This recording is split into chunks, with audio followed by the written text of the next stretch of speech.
Rome's defeat by the Germanic tribes in 9 AD shatters the illusion of Roman moral superiority.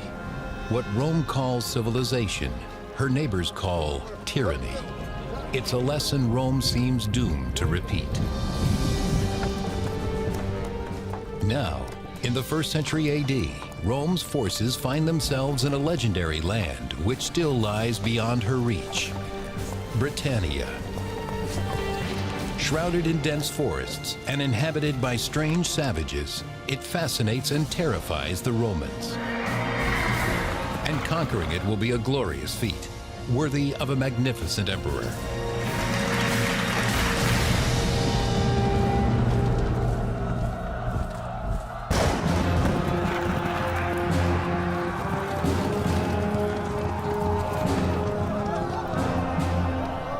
For 6 centuries, the Roman Empire bends the ancient world to its will. By the 4th decade AD, it stretches from the sands of Arabia to the rocky coast of the North Sea. In every corner, it seduces its enemies with trade and luxury, all backed by the iron fist of the most disciplined army ever known to man. The Romans like to think of themselves as bringing civilization to other places. They were proud of the fact that they were governing well. They believed that Jupiter gave them this power. Governing is their real strength. Romans believe that this godly power is vested in the emperor, but not all emperors are divine. In 41 AD, the excesses of Emperor Caligula shake Rome to its core. Caligula was a spoiled brat. He may also have had mental illness. We hear the stories about his naming his horse a consul, for example. He builds bridges just so he can ride his chariot across them. I mean, he does these bizarre things and just to have power, to show that he has power. Significant numbers of those people very close to him began to feel that they were just in danger, that the emperor was too unstable, too paranoid, and probably just plain too crazy. Members of the elite militia, known as the Praetorian Guard, decide that Caligula must go before he turns on them. They make their move as the emperor returns from an afternoon of gambling.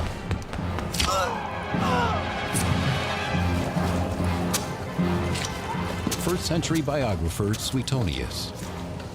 Caligula lay writhing on the ground. "I am still alive," he shouted. But word went round, "Strike again," and he succumbed to 30 further wounds. It was a really crucial moment that revealed the military underpinnings of an emperor's power for the first time in a very raw and obvious fashion. The Praetorians will choose their own man as the new emperor. Behind a curtain, they find their candidate cowering, Caligula's uncle, Claudius. Here is someone who will be easy to control, a puppet to be manipulated. He drooled, he stammered, he twitched. Perhaps the only reason he survived was simply because nobody took him seriously. Nobody saw him as a possible candidate. Confident in their choice, the Guard proclaims Claudius leader of the greatest empire on earth. The senior members of his household when he was growing up had chosen not to give him significant administrative or military experience. Almost all other young men in the imperial house were thrust very rapidly into public positions. None of this happened to Claudius. Emperor Claudius has a lot to prove to his subjects who think he's incompetent. And to the Praetorians who have made him emperor, he owes a great debt. One event will serve both needs, a war. Honor and booty for the soldiers, prestige and dignity for the victorious emperor. An active conquest of some area, an active military adventure, will always be preferred economically for the Roman soldier. Psychologically, soldiers don't want to be inactive. Psychologically, they want to go out and fight their best.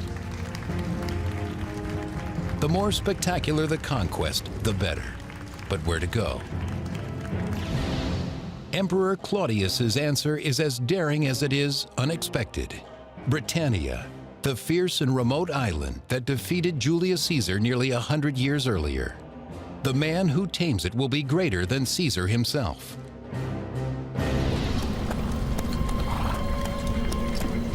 To lead the expedition, Claudius chooses Claudius, a distinguished senator and well-established commander. He leads 4 legions into a strange land, haunted with a dangerous history. The troops are edgy and afraid. This kind of fear of the unknown, I think, cannot be minimalized in this type of an engagement. There was this real fear that maybe some first century weapon of mass destruction was going to be on the other side of the channel. Dark rumors fly about the fearsome magic of the Druids, the priests of Britannia's pervasive and secretive religion. Classical sage Pliny the Elder. Britannia is fascinated by magic. The monstrous Druid cult professes that to murder a man is an act of the greatest devoutness, and to eat his flesh, most beneficial. Evidence of human sacrifice fills the soldiers with disgust and leads Emperor Claudius to ban Druidism.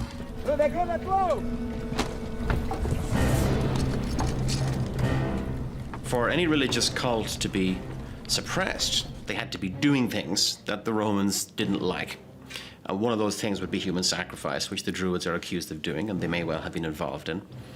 Another thing would be being some kind of a political or socially destabilizing force.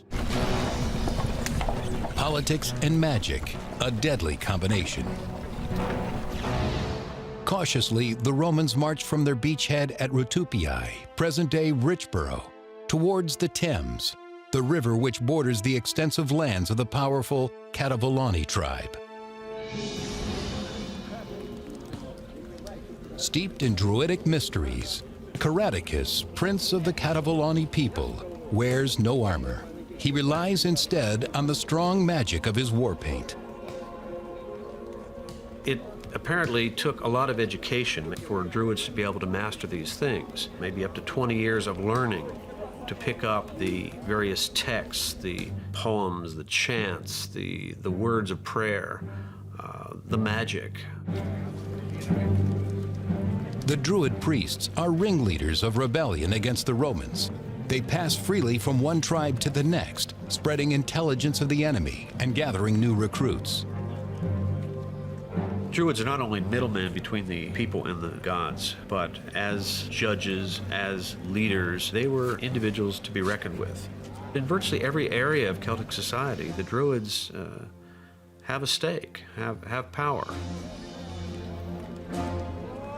Togodumnus, brother of Caratacus and warlord of the neighboring kingdom, arrives with his own soldiers to bolster the resistance.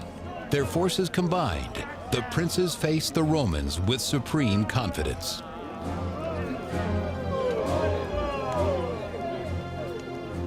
The British hadn't been conquered the last time the Romans had come over. And of course, they were fighting on their home turf and knew the territory, and they had had some experience of observing the Romans in action. So for all these reasons, they may have felt some confidence in being able to destroy the Roman forces when they arrived.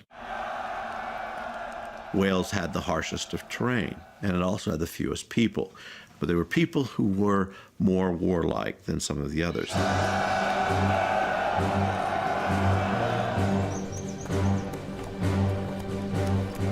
What the soldiers were being trained to do was to fight in long legion formations and to have the auxiliary troops on the sides to be able to operate out in the open. And this worked. It worked in North Africa, it worked in the Middle East, it worked in Gaul. It worked less well in Germany, and it certainly didn't work at all in Britain. 3rd century historian Dio. The barbarians took refuge in the swamps and the forests, hoping to wear out the invaders in fruitless effort. They knew where the firm ground and the easy passages in this region were to be found. The Roman attempts to follow them were not so successful. If you're fighting the Romans, it seems to me that the initial British strategy was really quite a good one. They allowed the Romans to land unopposed, and I guess the plan was to draw them in and then take them out when they were trapped inland, further inland, and they couldn't escape. When the British strike, it is with guile and savagery.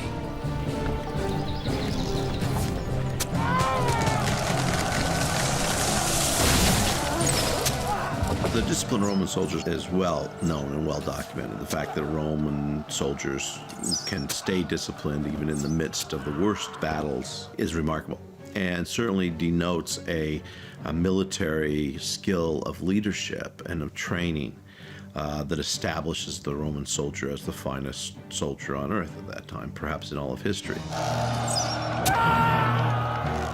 In one skirmish after another, Claudius suffers humiliating defeats, but he remains undaunted. The Roman army, above all, was patient. There's no question the decisive victory here. This was going to be a campaign, and the campaign was going to take long. After all, where did the Romans have to go?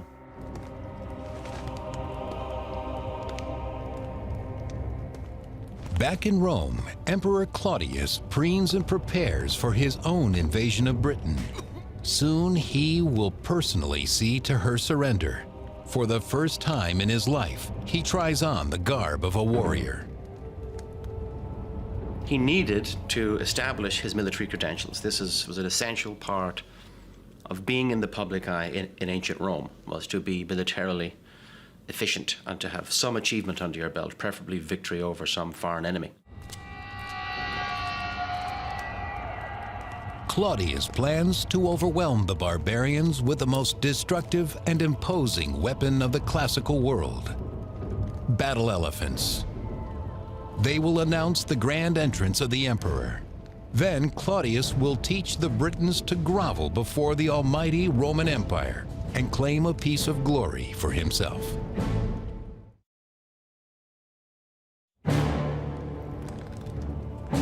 In 43 AD, Emperor Claudius prepares to conquer the fabled island of Britannia.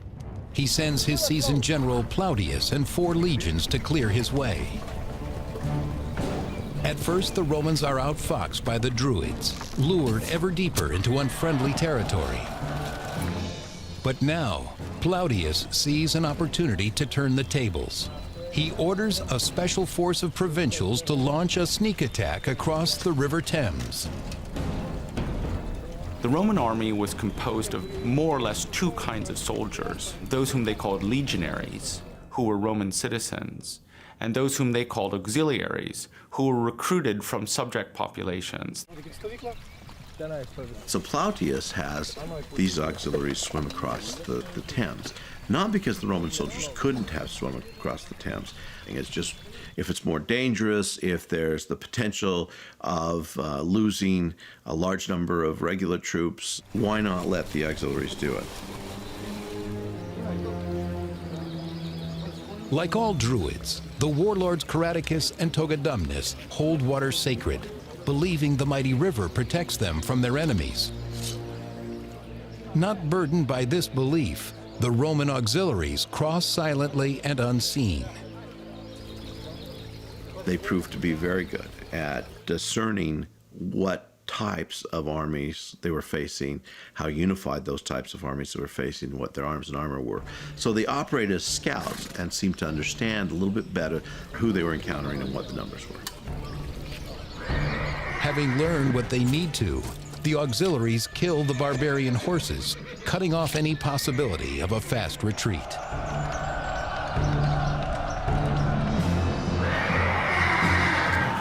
Only now does Claudius send in his full force to attack the Cativoloni.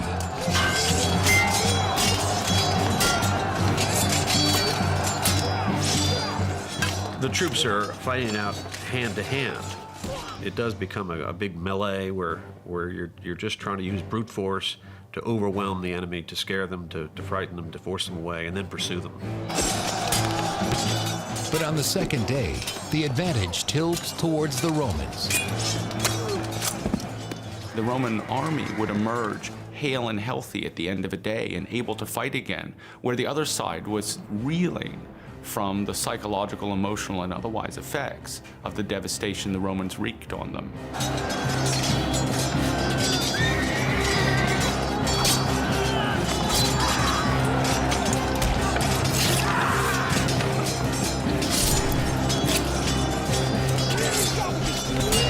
In the ensuing slaughter, Togodumnus is mortally wounded. Stricken, the survivors vanish into the swamps.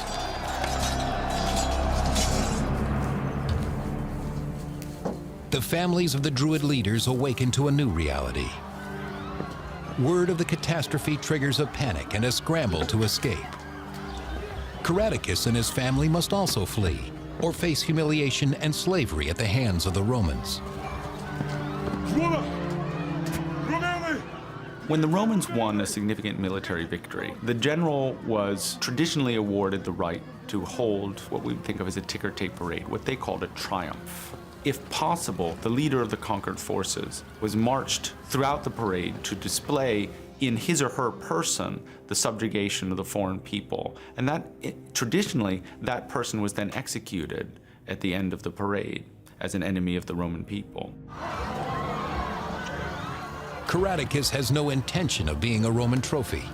Swearing revenge, he gathers his supporters and leads them on a long journey west to the rugged hill country where the heart of the Druid establishment lies.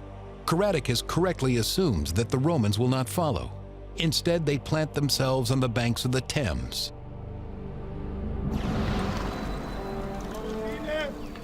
Third-century historian Dio. Because of the troubles he had encountered on the Thames, Claudius became afraid. Instead of advancing any further, he proceeded to guard what he had already won and sent for Claudius. But is it really fear that stops Claudius, or politics? I doubt a man of experience and ability of Claudius would have been daunted too much by a river like the Thames. It seems more likely to me that he was given orders that at a suitable point, once a certain beachhead had been established, once there was a certain hinterland that the Romans could operate in, that the emperor be summoned, that he should show up in person to establish that military credibility which he so badly needed. Emperor Claudius attempts to sail to Britannia. His ship is nearly lost off the Spanish coast, and he must march instead through Gaul to Gossariacum, present-day Boulogne, before finally crossing the Channel. It is late in the campaigning season by the time he arrives.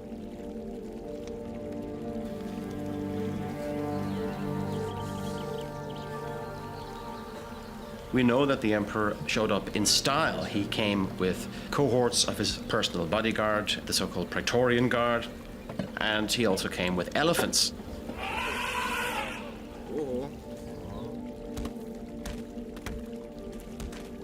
Which is something, obviously, it's not an animal native to Britain or anywhere in Western Europe, so by showing up with elephants, he was really announcing his presence. And then he supervised, probably from a safe distance in the rear, the capture of various towns and cities.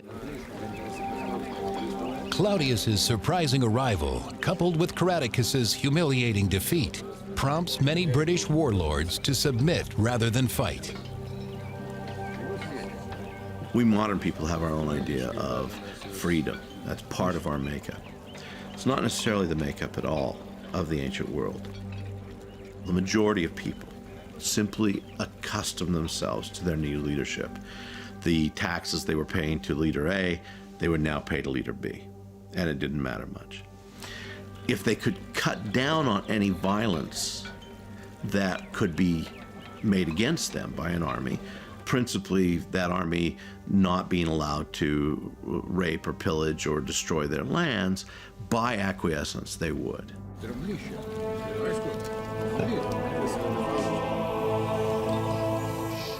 To resist the Romans or collaborate. In the northern kingdom of Brigantes, the decision looms like an ominous shadow. The choice will be made by their powerful queen, Cartimandua. The British were willing to stand up behind women who must have been very powerful personalities who must have had powerful menfolk that they were attached to, I think, who established their status. And then they must have been able to, by dint of force of personality, charisma and so forth, rally their people behind them. The Queen's husband Venusius has no doubt about which way the Briganti should go. He opposes the Romans with all his heart.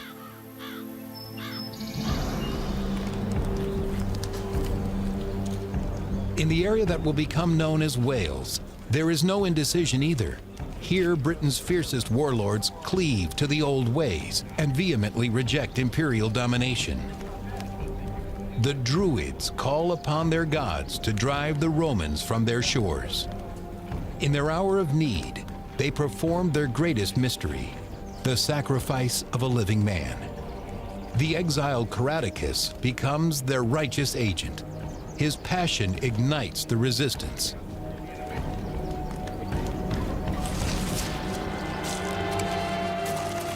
He was able to combine some of these very disparate tribes of people into an anti-Roman stance by creating a common enemy. This must have made him the most charismatic British person of the time, because how could he go about and convince so many individuals to oppose a Roman war machine? Bound by common hatred and their ancient religion, the Celts vow to fight on to the bloody end. Victory in battle restores confidence among the Roman rank and file. They no longer fear the British.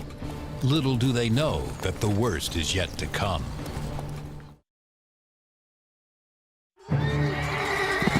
In 43 AD, Emperor Claudius claims victory in Britannia, even as rebellion takes root on the outskirts of the island. He establishes a Roman province with its capital at Camalodunum, present-day Colchester, where he receives allegiance from a dozen kingdoms. The support of these new allies against the rebels provides a buffer to the fledgling province.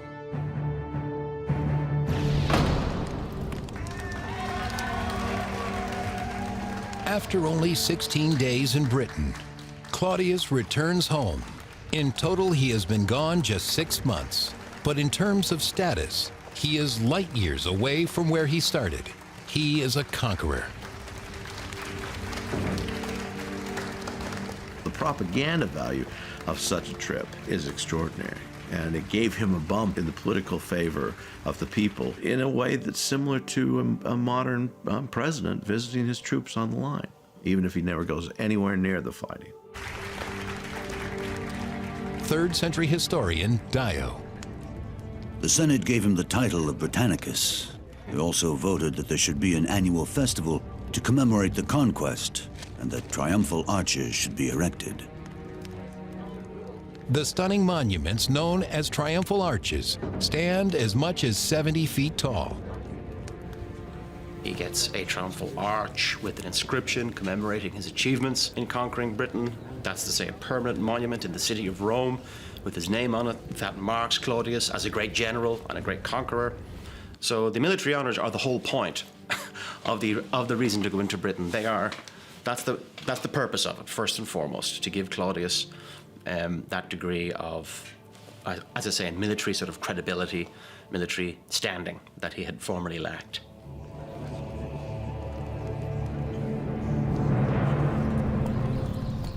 To Claudius, whom the emperor leaves behind as governor of Britannia, the celebration must seem premature.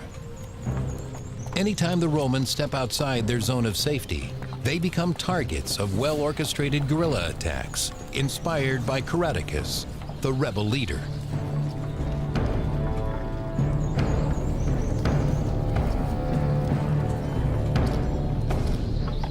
They would have communicated by means of runners and messengers. And again, knowing the lie of the land, knowing what the quickest ways between the various parts of Britain were, then they would have had an advantage in getting information swiftly between different parts of the island.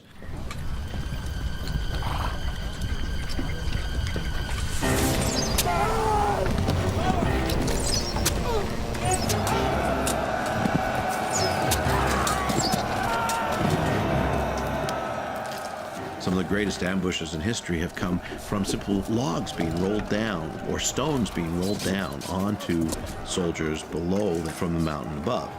So here's the Roman. He has his conventional spear, he has his short sword, he's used to close fighting, and suddenly he's having rocks pelted on him, he's having spears thrown at him, he's having axes thrown at him, he's having trees rolled down on him. All of these things take their toll.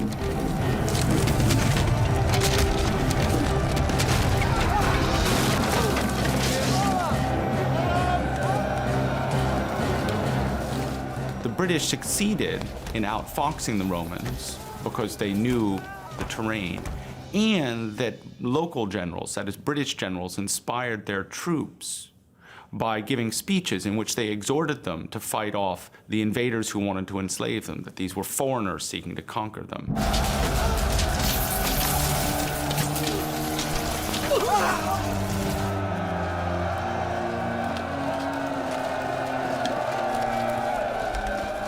Caratacus was very effective at fighting what we call a guerrilla warfare. The Romans probably called it terrorism or insurgency, but he would have called it resistance, and this was fairly effective.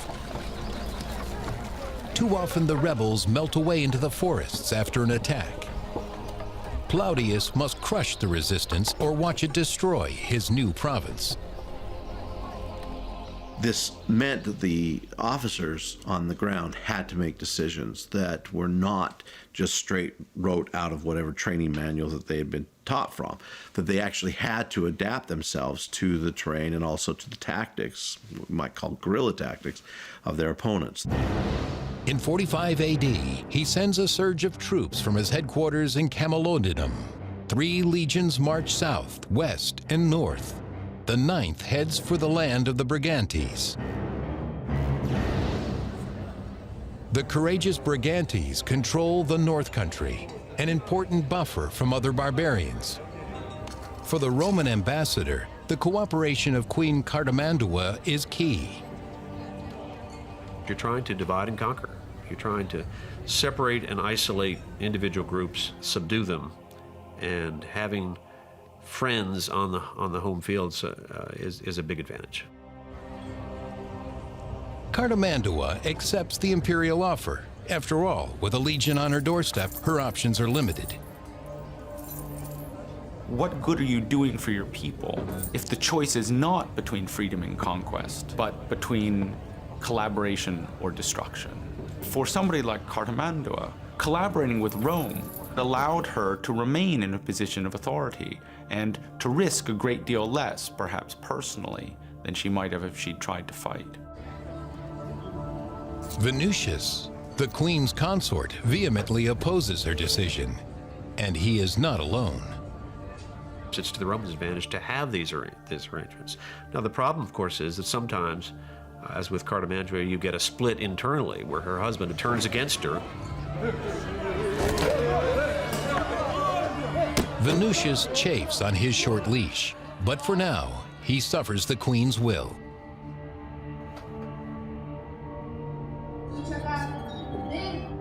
Bitter but unbowed, he waits for events to change.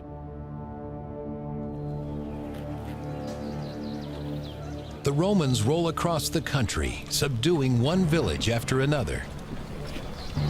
The main thing for the Roman governor, particularly in a province that has just been established, is maintaining stability. He has to try to make links with the local community. So any kinds of Romanization, making local people feel comfortable with the Romans there, is to their advantage. For those who cooperate, the Roman hand is gentle. For those who resist, the vengeance is swift. Soldiers hunt down insurgents and teach them imperial justice at the point of a spear. Every corner turns up troublemakers.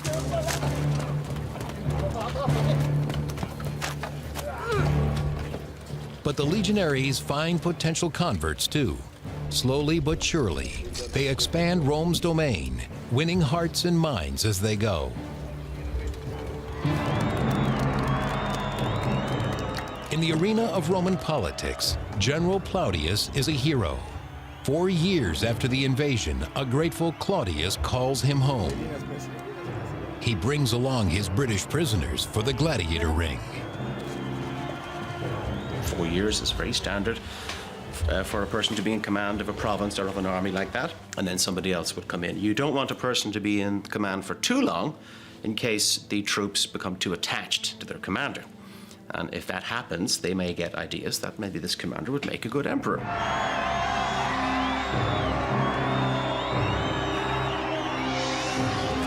3rd century historian Dio. In the gladiatorial combats, many persons took part, including the British captives. Claudius used up ever so many men in this part of the spectacle and took pride in the fact. The blood sport of the arena confirms the superiority of every Roman heart. The barbarians are dust beneath their feet.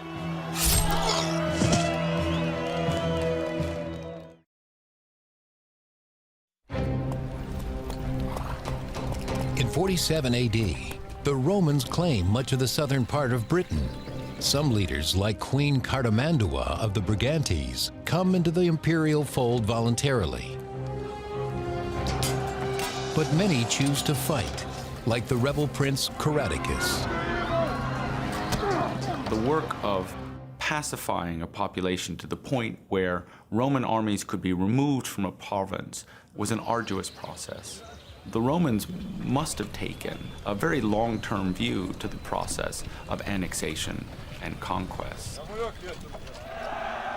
They must when facing a charismatic opponent like Caratacus. Caratacus may have had the most significant of these rebellions. He seems to have been able to combine most of the British people, and they have successes. The Romanized villages reel under Caratacus's audacious attacks. His surprising string of victories makes him first among British chieftains. All look to him to push the invaders from their shores. In November, when he learns that a new Roman governor is assigned to Britannia, Caratacus launches his most virulent assault yet. The new governor, Scapula, receives a bloody welcome to his province. But things do not go as Caratacus predicts. The Roman troops never waver. Scapula deals Caratacus his first major defeat of the insurgency. Still, the rebel leader remains defiant. Caratacus retreats to southern Wales and sparks an uprising there instead. As it spreads north through the hill country, Scapula pulls the 9th Legion out of Brigantes and heads west.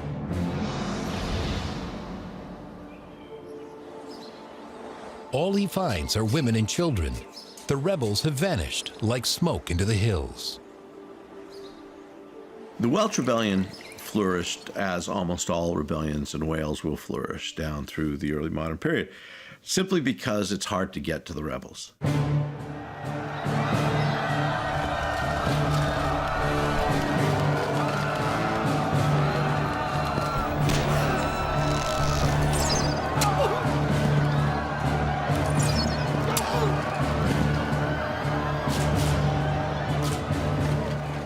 Now they have to go into the mountains and the woods and the islands and find where these rebels are and then take them out.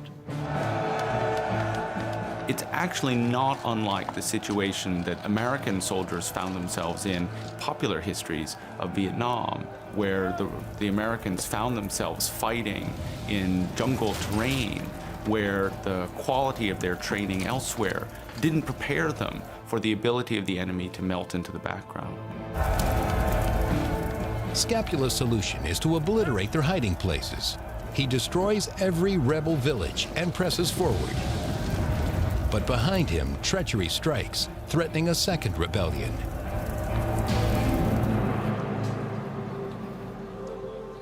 In the forest of the Brigantes, the Druids are gathering. The people of the Brigantes see the Romans heading into Wales, which is very difficult territory, and said, well, this is a good opportunity. I mean, when they're busy over there, we can cause trouble in the rear and perhaps gain an advantage. Maybe if they're caught between two forces, they'll be destroyed. To make this second rebellion work, one noble is vital, Venusius, husband of the collaborator Queen Cartamandua. Venusius, Cartamandua's husband, of course, was a significant figure. He didn't hold a hereditary position in his own right, but he was perhaps the most highly visible male leader in the kingdom. And as such, his breaking ranks with his wife provided a very significant focus for anybody with aspirations to rebellion. The rebellious nobles discuss Venusius's name and loyalty. Who, after all, would benefit more if his wife, the queen, is overthrown? But they underestimate Cartamandua's reach. She has spies everywhere. When the names of the ringleaders are revealed by her husband's own manservant, she learns that her most valuable warriors are in the plot. Desperate, she turns to Rome. Client kings and queens, chieftains that support the Romans are supporting them because the Romans have worked out some kind of arrangement. In other words, we will come to your aid, and it's kind of an ongoing arrangement. Through the Roman envoy, she sends word to Scapula. He must return to Brigantes immediately and honor Rome's pledge to protect her. The timing couldn't be worse for Scapula. He has no choice but to pull out of Wales and march the 9th Legion back east to support the Queen. His departure creates an opening for Caratacus and the Welsh rebels. With the Romans withdrawing, warriors rally to Caratacus from all over Britain. They bring their weapons, ancient beliefs, and their families. This time, the resistance will not hit and run. Caratacus orders his troops to dig in. Classical court historian Tacitus. He selected a site where numerous factors helped him and impeded us, and all defenses were strongly manned. And an entrenched defensive position like that gives a huge advantage to the defender, and he'd every reason to believe, perhaps on this occasion, given these circumstances, that he had chosen the ground and he had prepared the ground, maybe the Romans would falter. I think that Caratacus had a reasonable expectation that he could win. The last chance for British independence hangs on that fragile hope.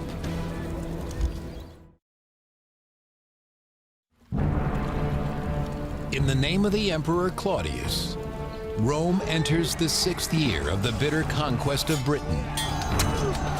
The Roman emperor was imagined, and in fact functioned, very broadly speaking, as commander-in-chief of the Roman Empire. The emperor was ultimately conceived to be responsible for the success or failure of virtually any enterprise by the Roman state. Continuing chaos in Britain could cast a shadow on Claudius's tenuous hold on the throne.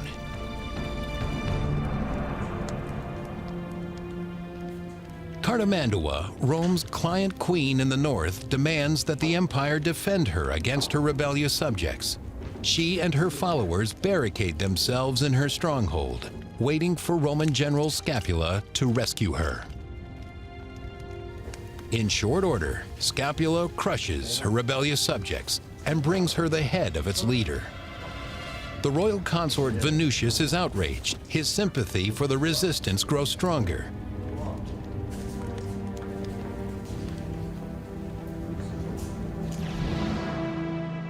At last, Scapula marches to Wales with the 9th Legion once more.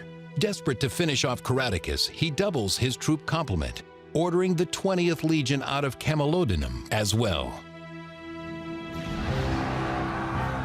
In 50 AD, with the honor of the empire weighing on him, Scapula leads thousands of the most highly trained men on earth against a well-entrenched and determined enemy.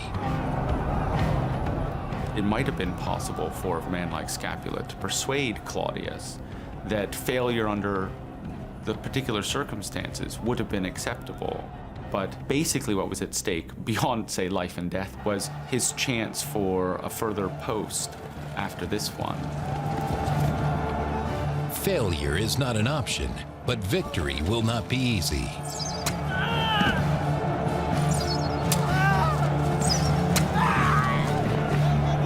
Classical biographer Tacitus. Our soldiers reached the rampart, but in an exchange of missiles, they came off worse in wounds and casualties.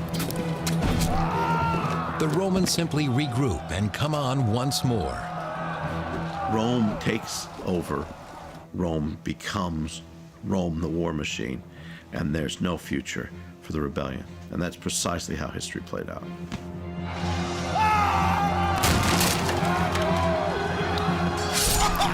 So they really wanted to get to grips with the Britons and finally end this thing. And the vehemence and ferociousness of their assault was such that the Britons were overwhelmed. The luckiest have the good fortune of a quick death. The rest are soon captured. Humiliation, slavery, and ritual murder await the captives. To his horror, Caratacus realizes his wife and children are among them. Caratacus himself escapes. Remarkably, he flees all the way to the kingdom of Brigantes, even though their queen, Cartamandua, is a Roman collaborator. Cartamandua's husband, Venutius, is a known patriot and opposed Cartamandua's collaborationist policies with the Romans. I would suggest that Caratacus fled not to Cartamandua, but to Venutius, in the hope of perhaps gaining his support, maybe convincing Cartamandua to turn finally.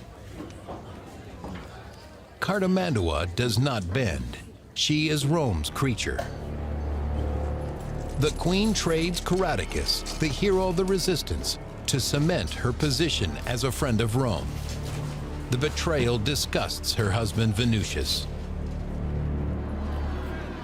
Paraded through the streets of Rome, Caratacus and his family thrill the citizens. Classical court historian Tacitus. The reputation of Caratacus had spread beyond the islands and through the neighboring provinces to Italy itself.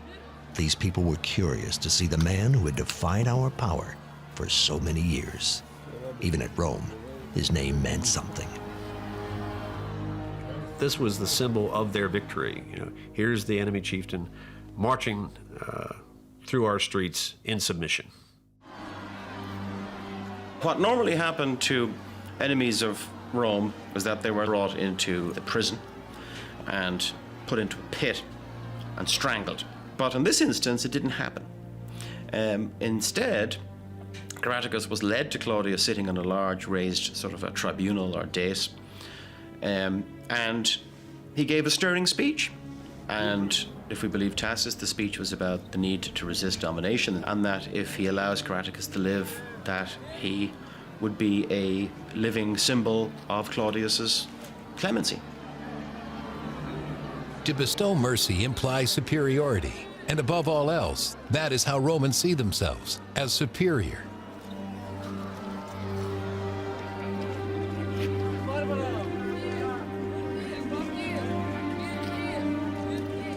Moved by Caratacus' speech, Claudius grants his celebrity barbarian and all of his family pardon. He was probably retired to a villa somewhere in the neighborhood of Rome, where he would have lived out his life in relative comfort, but of course lacking freedom. A golden cage. The assimilation of Caratacus is at last complete. The Romanization of Britain is not so smooth. Within a decade, the rebels rise again, this time with Venutius at their head. Even a century later, the northern border remains untamable. It never becomes fully Romanized. It's just too far away. And the Romans will eventually, of course, have to build Hadrian's Wall to keep out invaders from the north. It's going to be difficult to hold, and finally they'll abandon it. And frankly, there isn't a lot left of Roman rule in Britain. Conquered to shore up an emperor's reputation, the island drains men and resources for centuries. And when Rome falls at last, Britain will be the first to revert to its barbarian state.